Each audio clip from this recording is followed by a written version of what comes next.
Okay, so today we're going to be making yogurt in our Instant Pot. So I boiled some water. We're going to sort of sterilize our pot, the insert first. Okay, so you want to make sure it's all clean and sterilize it so it's like a cleaner taste. So I don't fill it up with water. I'm just going to go like that, like ASO water. And I'm just going to run it kind of like around the bowl. Just gonna come here for a second. Don't mind our messy sink. Okay. And that is the reason why I backed up. Right, and then just pour it out. So next, we're gonna have to boil the milk first. So I just use the Instant Pot to boil it. So take your measuring cup. I use two types of milk, so 2% milk and homo milk. So we just have this at home because my daughter drinks homo milk. But you can even use 1%. The fatter the milk, the thicker your yogurt. So just beware. So I measure out, personally, I do 1 liter of 2%. You can play around with it and see, what you like, or, if you have concerns about it being too fatty, then you can just do, again, like full. Or use less homo milk if you'd like.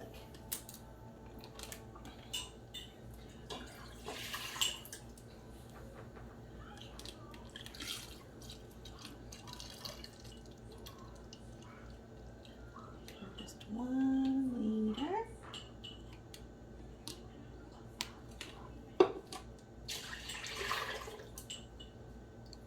Okay. My homo milk, I do 900. So in total, like about 1,900 milliliters. And the quantity does matter because that's going to determine how much starter you'll need.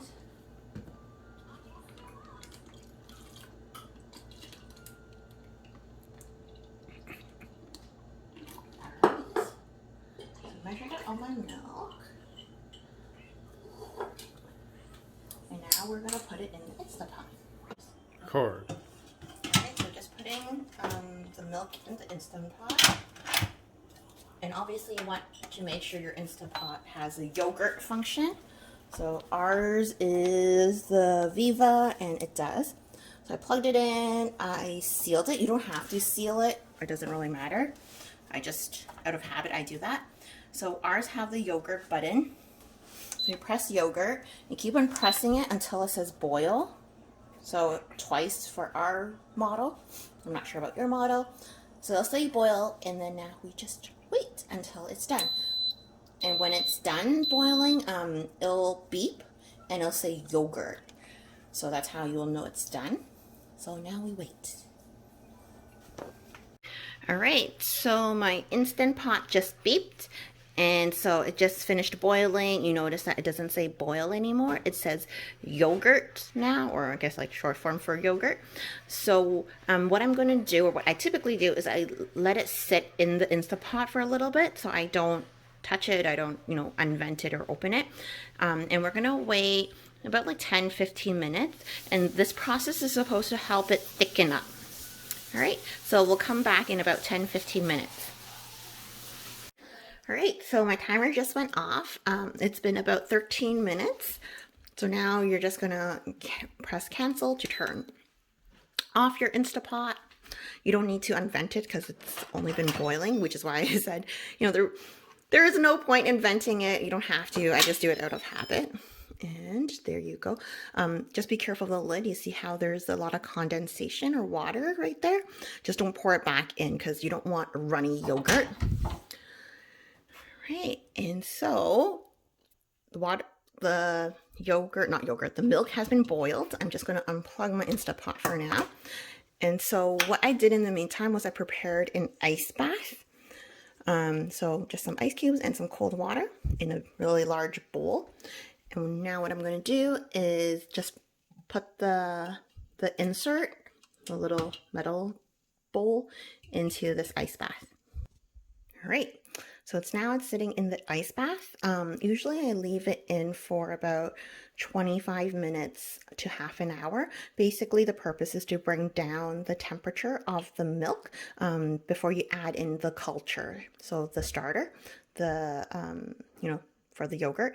The reason being, if it's too hot, the culture will die and you won't be able to make yogurt. So you have to bring it down. So when I first started, I would always like check the temperature. So even when I boil it, I would check to make sure it's about like 82 Fahrenheit. After a while, I stopped checking the temperature because I'm kind of used to the Instapot. I know that it boils to a certain temperature, and then when I take it out, it already has lowered because I let it sit in the Instapot for a little bit, so I don't bother doing that anymore. And then for the ice bath part, you should lower the temperature to about like 42 Fahrenheit. And again, I don't really check the temperature all the time. Sometimes it's lower than 42, and I've made yogurt that way as well. So again, just make sure it's not too hot. That is the main thing, because you don't want to kill it. It's better if it's cooler than it is if it's too hot. All right, so I will show you the temperature when I'm done, which is in about 25 minutes or so. All right, so we'll be back. Okay, so I just took the milk out of the water bath or the ice bath. So it's been about 25 minutes. I'm just going to test the temperature. Oops.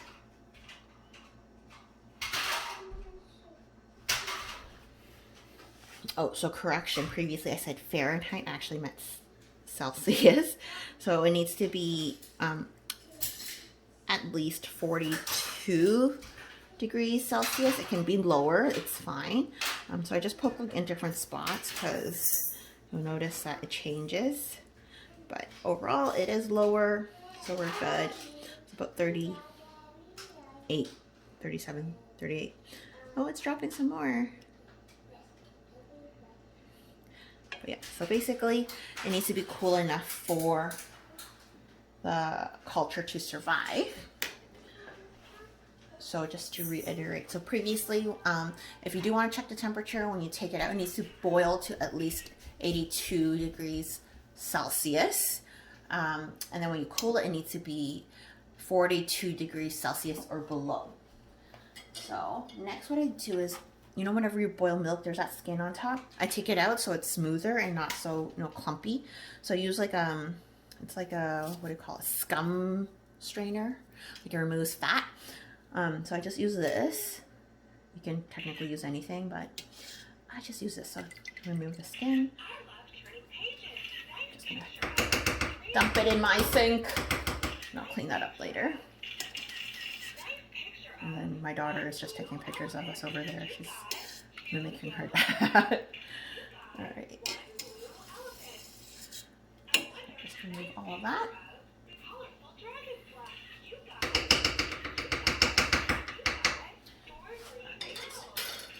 Now for the starter, you can use not any yogurt. You can use yogurt that doesn't have like flavors or sugars added. So we switch up our brands. Recently we're using, I don't even know how to pronounce it. I'm not going to try. But this brand, this is a Greek yogurt base. We've used other ones. We use like Balkan yogurts, like Greek yogurts, like just whatever, we have on hand. You can even use a yogurt from your previous batch. It works as well. So we're using this one, so you can see the ingredients are very simple. There's only milk and the active bacterial culture. So no sugars or anything like that. It affects the culture if you use sugars. So I have a tablespoon here. We just like to switch it up so we have different cultures in our body, but you can use the same one. So I'm gonna do, last time I did 2 heaping tablespoons. In the past I've done 2 tablespoons. So we like our last batch, so we're gonna do 2 heaping ones again. So goes the first one.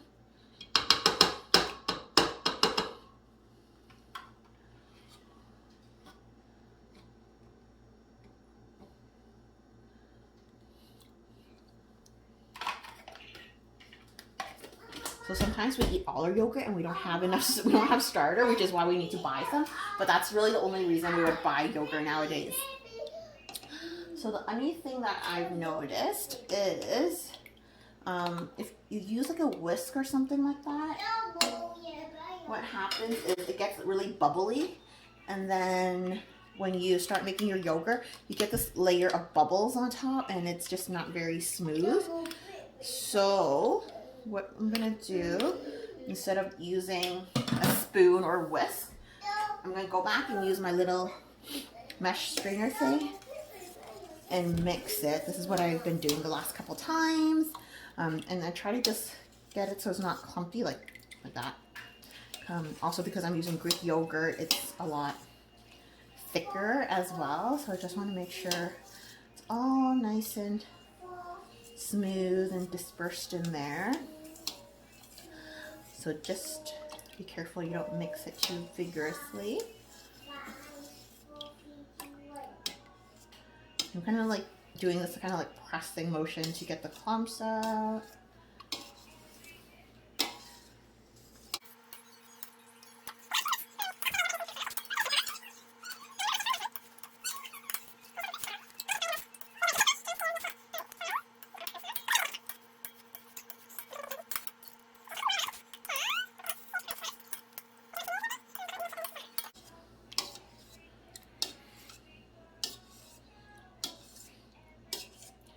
All right, I think that's good. All right.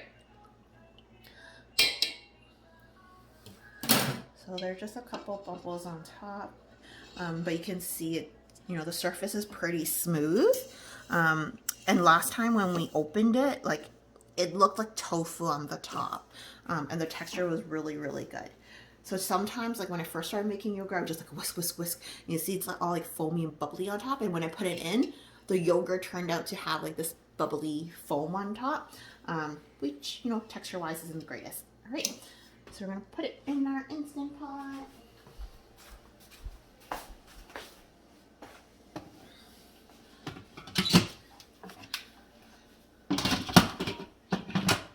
All right,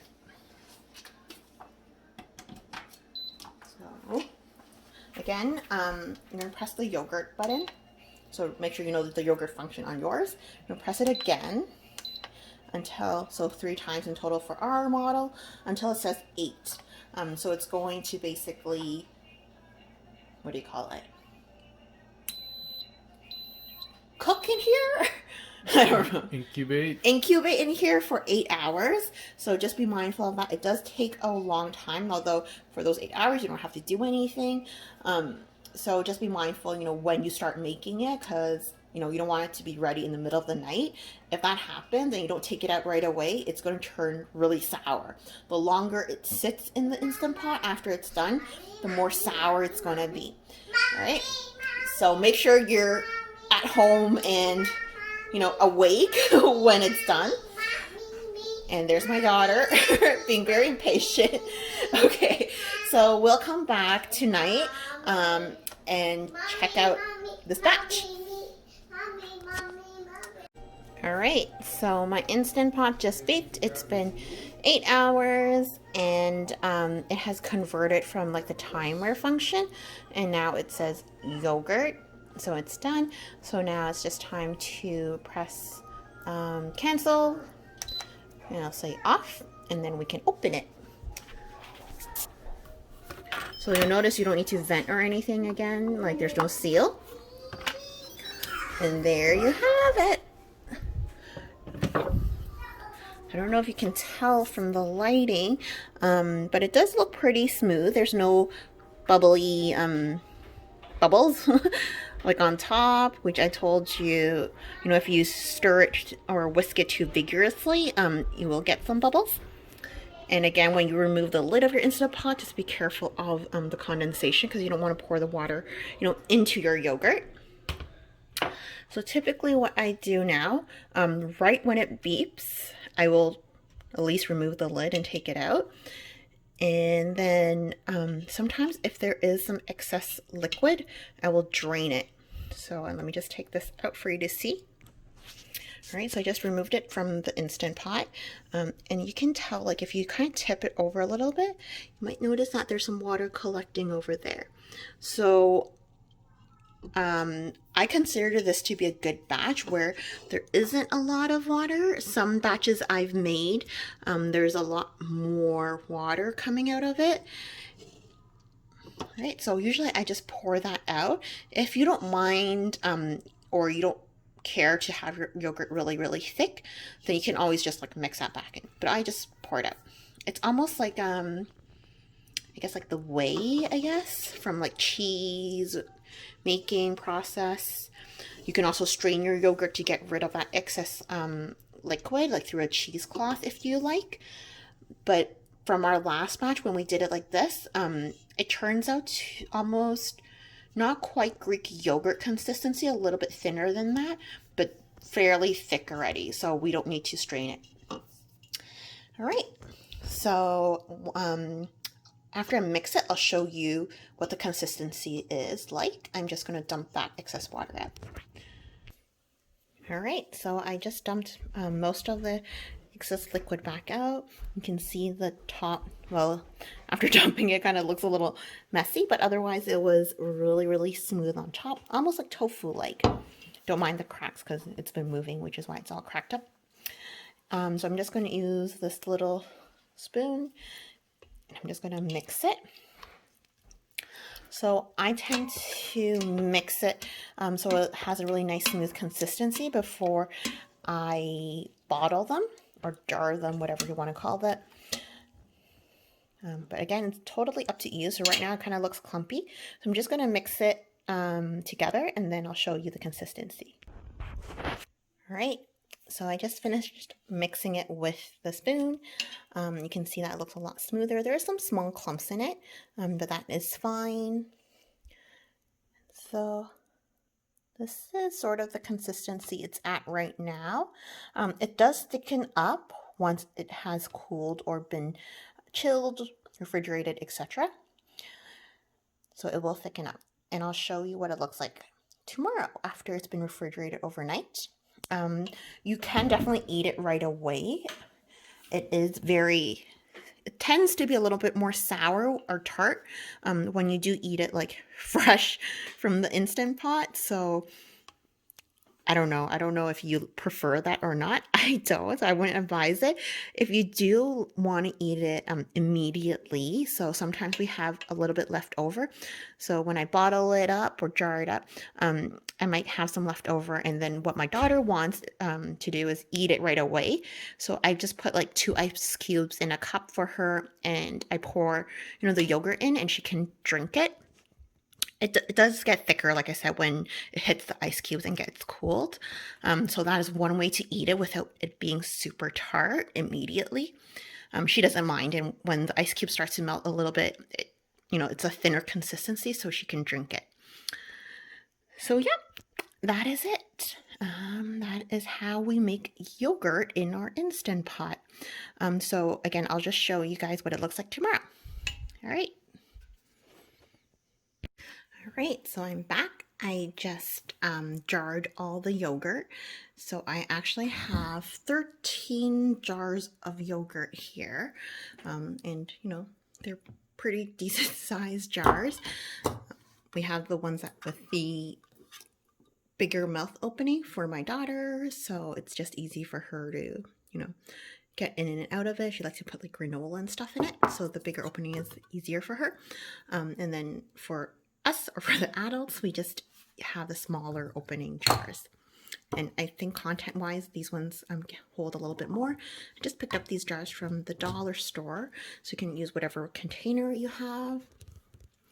I would recommend glass containers, just because, you don't want to affect the yogurt inside. The other thing is, so these are all just like plain yogurt, no flavor, no sugar, nothing to it. If you do want to add flavor, you could have added, say, vanilla flavor before you jarred them. And what you can also do is puree some fruit with some honey, for instance, and you can always just, put that in the bottom of your jar before you pour your yogurt in. So, you know, you can play around with it. I just like to keep them plain because it's a little more versatile for us. You know, sometimes I use our yogurt to bake things like loaves or things like that, or use it in place of sour cream. So if we do our like rice bowls, I just use this in place of the sour cream. So yeah, so it's more versatile for us, but again, you know, everyone has their own preference. If you like to mix things in beforehand, feel free to do so. You can even add, you know, chia seeds to it and then have your sort of like chia seed kind of pudding. So you can do that as well. So in addition to the 13 jars I have here, I also have another cup. So I had this much remaining, which wasn't really enough to fill a jar. So I added 3 ice cubes. You can kind of see the ice cube floating around in there. And you'll notice if you swirl it around, it'll start to get thicker. And that's what I mean when, once it cools, it gets a little thicker. So I'm just going to drink this later, but I don't know if you can tell. It's just a slightly thicker consistency. Obviously, when the ice cube melts, it'll thin back out a little bit. But yeah. So here's my, I don't know, 2 shots of yogurt for tonight. But that's it for now. All right. So it's breakfast time. And here's a yogurt that I made last night that has been refrigerated overnight. And just some homemade granola to add to it. And here's the consistency of the yogurt. And you can see it's pretty thick. There might be some small little lumps in it, but it's fine. And in terms of taste, tasting pretty good. It's not, you know, overly sour or anything like that. Just tiny little bit, like, you know, the sourness that you typically get with yogurt. But yeah, so a pretty successful batch. And until next time, hope you enjoy making your own yogurt at home.